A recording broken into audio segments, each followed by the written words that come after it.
তো hello viewers, আজকে আপনাদের কাছে আমার একটি প্রশ্ন রয়েছে। আজকের এই স্মার্ট ওয়ার্ল্ডে দাঁড়িয়ে আপনাদের বোকা বানানো এতটা সহজ কেন?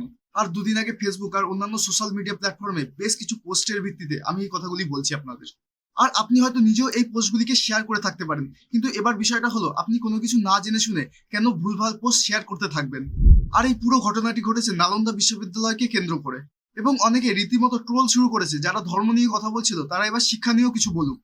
কিন্তু এবার বিষয় হলো একজন সোশ্যাল মিডিয়া ইউজার হয়ে কেন আপনারা নিজেদের মধ্যে ভুল বিভ্রান্তি সৃষ্টি করছেন। এবং আজকে আমি আপনাদের সব ভুল বিভ্রান্তি দূর করে দিতে চাই।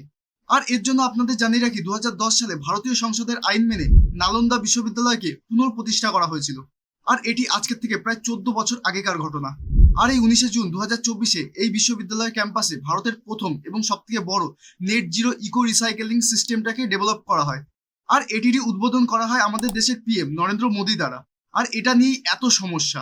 তো এবার আপনাদের কাছে আশা করছি আপনারা হয়তো নিজেদের ভুল বুঝতে পেরেছেন, এবং আপনাদের উদ্দেশ্যে একটাই কথা বলছি, যে হাতে স্মার্টফোন থাকলে স্মার্ট হওয়া যায় না।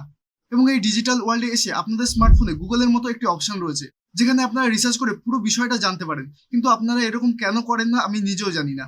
তো আপনাদের কাছে রিকোয়েস্ট জানাচ্ছি, নেক্সট টাইম ভুলভাল ইনফ্লুয়েন্স হয়ে উল্টোপাল্টা পোস্ট করবেন না। এবং এই ভিডিওটি আপনাদের কাছে যদি ইনফরমেটিভ লাগে তো প্লিজ শেয়ার করুন। আর এর আগে আপনারা যদি এইরকমই কন্টেন্ট দেখতে চান তো please like, follow and subscribe. ধন্যবাদ।